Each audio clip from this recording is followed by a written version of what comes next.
নমস্কার। তো চলুন ফ্রেন্ডস, আবার নতুন ভিডিও মানে নতুন টপিকস, আর নতুন টপিকস মানে বাংলাতে পেয়ে যাচ্ছেন ফ্রি হোমিওপ্যাথি চিকিৎসা। তাই বলবো ভিডিওগুলি খুবই গুরুত্বপূর্ণ, কারোর না কারোর ক্ষেত্রে স্কিপ বা পজ করবেন না, তাহলে আপনাদেরই বুঝতে অসুবিধা হবে।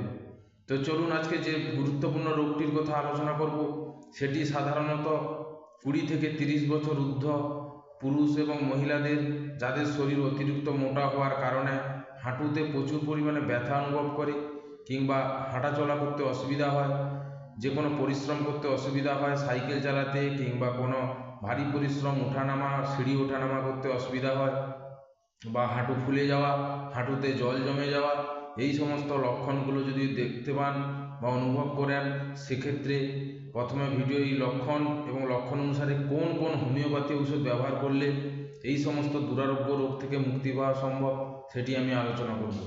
তো চলুন, তার আগে বলবো সেলফ মেডিকেশান বা নিজে ডাক্তারি না করে কোনো কনসালট্যান্টের সঙ্গে যোগাযোগ করে নিতে পারেন। তা সত্ত্বেও বলবো, রোগ যেহেতু কঠিন বা গুরুগম্ভীর, তাই এগুলো জানা থাকলে আপনি যে কোনো হোমিওপ্যাথি শপ থেকে এই সমস্ত ওষুধগুলি সংগ্রহ করে কিংবা আমার চেম্বার থেকেও সংগ্রহ করে আপনারা চিকিৎসা নিতে পারেন। তো চলুন ফ্রেন্ডস, তাহলে লক্ষণগুলি আরও একবার আমি টাচ করবো বা বলবো। প্রথমে দেখবেন হাঁটুর চারিদিকে চাকতিটি ফুলে যাওয়া বা জল জমে যাওয়া, বা অস্টিরিও আর্থারাইটিস, হাড় খেয়ে যাওয়া, সেখানে হাড়ের মোর্চা বা যেটা গুরুত্বপূর্ণ অংশ সেটা শুকিয়ে যাওয়া, হাঁটুর ভিতরে তেল তেলে ভাব অংশটি শুকিয়ে যাওয়া, এই সমস্ত কারণে যদি চলাফেরা করতে অসুবিধা হয়, সেক্ষেত্রে কয়েকটি হোমিওপ্যাথি ঔষধের মাধ্যমে এই রোগকে অনেকাংশে নিয়ন্ত্রণে রাখা সম্ভব বা পুরোপুরি নির্মূল করা সম্ভব। তো চলুন যে ঔষধগুলির কথা বলবো, মনোযোগ সহকারে শুনবেন। 1 নম্বর ওষুধটি হচ্ছে Apis mellifica, APIS, Apis mel MEL mel. ওষুধটি 2 ফোঁটা করে দিনে 4 বার 2 ঘন্টা অন্তর জল সহকারে সকাল দুপুর সন্ধ্যা সেবন করিতে হইবে 15 দিন থেকে 1 মাস। পরের ঔষধ 2 লিডাম্পাল, LEDUM, লিডাম্পাল PL পাল।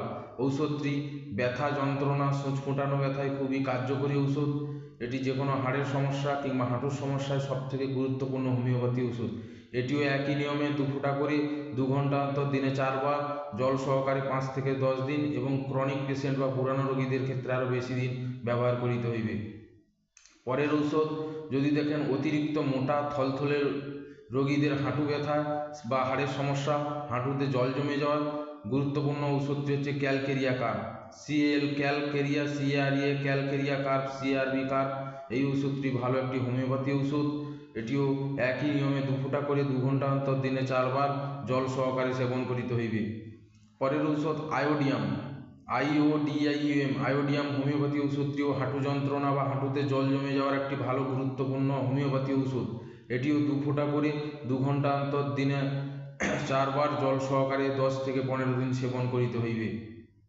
পরের শেষের যে ওষুধটি ঠান্ডা লাগাজনিত হাড় ক্ষয়ে যাওয়া, হাড় কমজোরি হয়ে যাওয়া, সেক্ষেত্রে রাস্টাক্স, রাস্টাক্স টিওএক্সটাক হোমিওপ্যাথি ঔষধটি। এটিও হাঁটু যন্ত্রণা একটি ভালো গুরুত্বপূর্ণ হোমিওপ্যাথি ওষুধ। এটাও আপনাকে একই নিয়মে 2 ফোঁটা করে 2 ঘন্টা অন্তর দিনে 4 বার জল সহকারে সেবন করিতে হইবে। এরপরের যে ওষুধটি, যদি অতিরিক্ত পরিশ্রমজনিত সাইকেল চালানো, সিঁড়িতে ওঠানামা বেশি হয়, সেক্ষেত্রে আর্নিকা, ARNICA, আর্নিকা মন্টানা। এই ওষুধটি 2 ফোঁটা করে দিনে 3 বার সকাল দুপুর সন্ধ্যা জল সহকারে সেবন করিতে হইবে। তো বন্ধুরা, এর আগের অনেক আমারও ভিডিও রয়েছে হাঁটু সংক্রান্ত। হাঁটু যেহেতু একটি শরীরের গুরুত্বপূর্ণ অঙ্গ, তাই বিভিন্ন কারণে হাঁটুর যন্ত্রণা হতে থাকে। তাই আজকের যে হাঁটুর ভিডিওটি করলাম, এটি সাধারণত হাঁটুতে জল জমে যাওয়া বা হাঁটুতে কষ্ট পাওয়া, হাঁটুর অনেকটা অংশ ফুলে যাওয়া, সেক্ষেত্রে এই ঔষধগুলি ব্যবহার করিতে হইবে।